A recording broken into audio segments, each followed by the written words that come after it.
Okay, morning folks. How is everyone this morning? Okay? Right.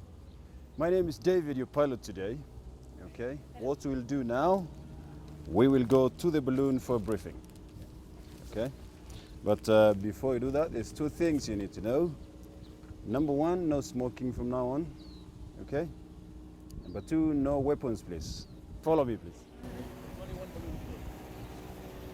Over the years, we have pilots from the UK, we've had pilots from America, Canada, Australia, New Zealand, and now we have one of the very few Kenyan pilots flying with us. Is one of a small elite community of balloonists that are what they call Group C balloon pilots. There's probably about 100 or so in the world. We will start with the most important thing, okay? And that's the position you need to be for takeoff and landing, okay? Now, look at this man in here. That's the position, okay? So you're basically sitting down on the seat there, all right? Okay. Your hands on the rope handles in front of you, okay? Your head and shoulders pressed on the padding here, and probably a smile on your face as well. Happy?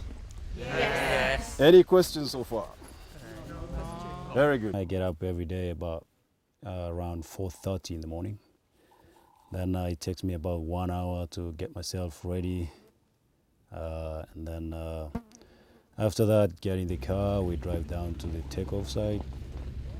We have different takeoff sites. It depends with the time of the year and where the wind blows.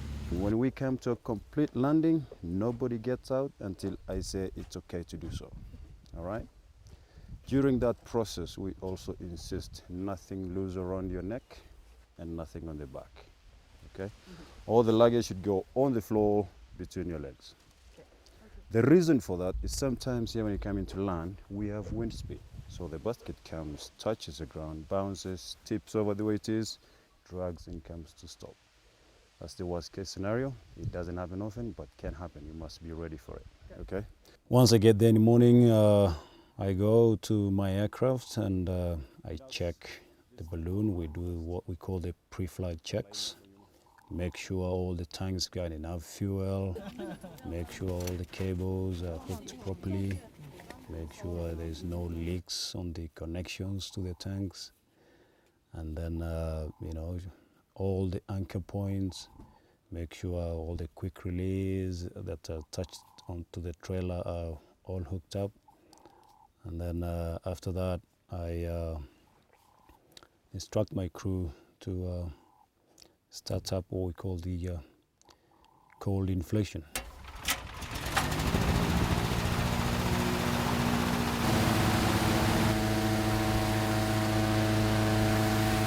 Then I go out there and fill my tech logs and fuel receipts. After that, I take my tech log to the clans. The clans fill out their names. The tech log is incorporated with the manifest as well. And after that, divide them up and show everybody the compartment they will be. Then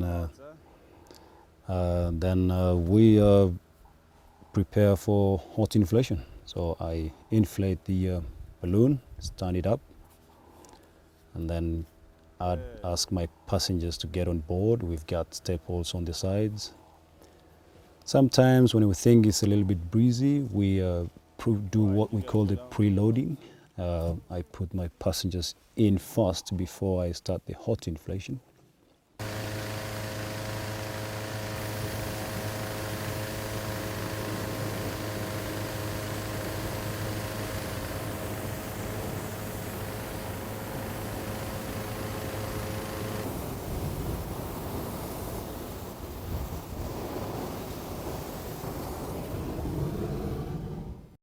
After standing the balloon up, check all the tanks that they're all open and my pilot lights are working okay and everything has no leak or whatever.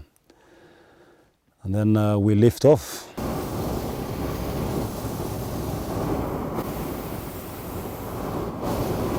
Okay, folks, you can stand up. Welcome to ballooning in the morrow. Yay! Bye. Really moving fast. He was one of the easiest people to bring into ballooning, to teach. He worked very, very hard, don't get me wrong, studying every day for 3 months straight. I don't think he missed a day. Went ahead, went to the UK, took his written tests. We built on his hours here more and more, and he just excelled. There's a buffalo there, look. Buffalo is one of the big 5 animals there. He has proven to be a very, very good investment because he agreed to work for the company as a pilot, not at full salary, to basically pay that off. We recognized him as a very natural talent, a very, very good pilot. And through the years, we've watched his training. He's been to Italy several times for training.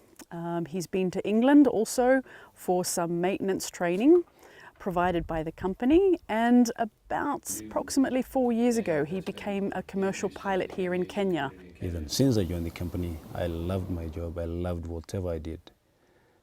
Because, you know, I had no any other skills of anything else. So what I got, I really took care of that and make sure I don't lose it. Because where else can I go? You know, I don't have any other skill or anything. I've got more than 1,200 hours now for ballooning. The last, and this is my 6th year. And I hope I will continue flying. I like flying in the Masai Mara. Very good landscape, nice, you know. It's more different from any other part of the world, like where I've been in UK, you know. There's no power lines or anything to worry about, you know, the restrictions of airspace. This is, you know, open and it's really enjoyable. Sometimes you can see a lot that you would have never seen driving a car. Oh, folks, there's an elephant just straight ahead of us. See that? Elephant. Everyone see the elephant? There it is. You cannot steer a balloon like a vehicle. You totally go where the wind goes, and whatever is on your flight path, that's what you see. You can navigate a balloon by going to different heights, and you get different wind directions and speed. And mostly, if we go up higher, you know, you tend to scan the area with binoculars and see where you can spot an animal, and then, you know, try and work your way closer to it for your passengers to see. Radio check. We have 2 radios on board with us. We have an aircraft radio, so we can talk to any planes that are in the vicinity. And we also have a company radio so that we can keep chatting to the pilots that are in the company in the sky at the same time. So I was talking to David this morning, reporting where we were going and what animals we were seeing. And he was also relaying with me on any animals that he had seen and where he was going to make his landing. And we can also communicate with our ground crew, so we can let them know where we're going to be ending up for landing, where we'd like our breakfast arranged. So we have very good communication with everybody on the ground and in the sky. Everybody, turn around, look at my camera there. Keep posing. Cheers. We're gonna go up now for a while and see the view of the Mara from about 300 feet.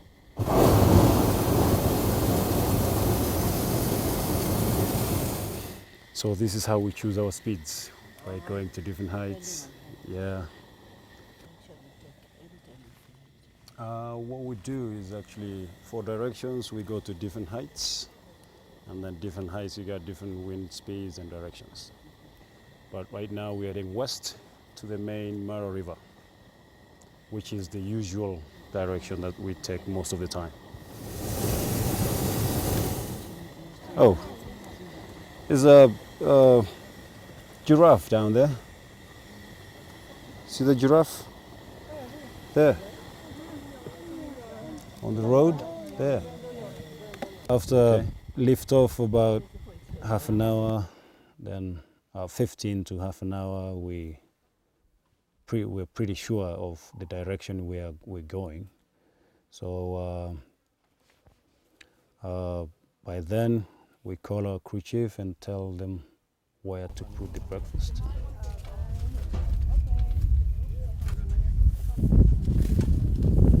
Where we're gonna land is close to the border.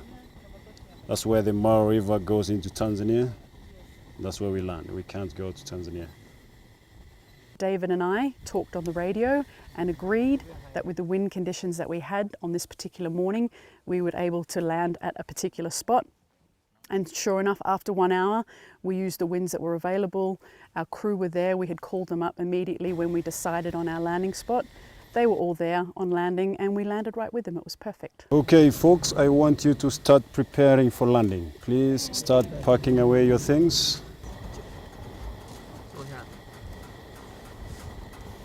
Okay, take your landing positions.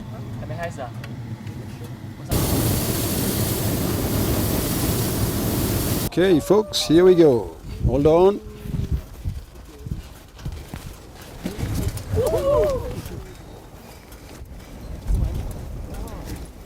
Another one. Whoa!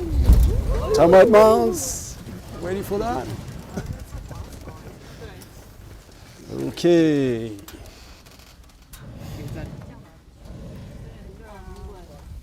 Just stay in there, don't get out yet. Yay! Very good. I thought it was good. Okay, very good. Now you can stand up and exit the basket. I hope you all enjoyed that. Yes? Good. Welcome. Okay, you can jump out now. Mind the cables. We have passengers from all over the world. I had passengers from Mexico, from America, from Australia, from UK and from China. So every day it's a United Nations of people on board. So it's always very fun to meet new people and have new experiences with them. Shush. Now we're gonna get in the cars and we go for breakfast, okay? Then after breakfast, our drivers will take you on a game drive back to your lodge. Okay. All right? Okay, let's go.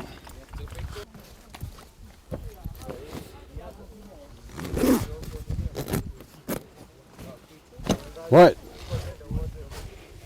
Gonna hop out now.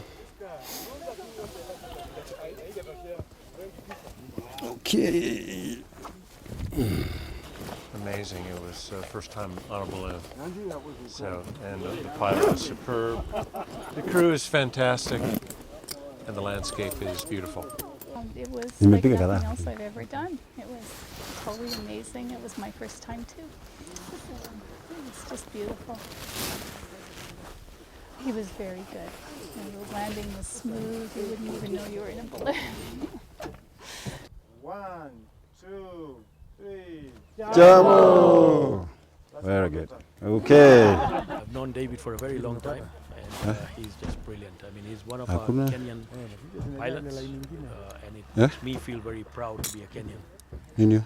Simply because, you know, as a Kenyan, he can do what anybody else can do. Okay, so we are Happy? Good. Superb. Now, champagne time. We go party. Okay. Tuna matata. Karibu Kenya. Yeah. After landing, we get our passengers in the cars and we drive back to where the breakfast is. Welcome to the Survivors Club. Okay. Out here for cheers, we say Maisha Marefu. Can you say that? Maisha Marefu. Yeah, it's usually said with a little bit more enthusiasm. Maisha Marefu. Maisha Marefu. Very good. It means long life. Cheers. Yeah. It's cheers in Swahili.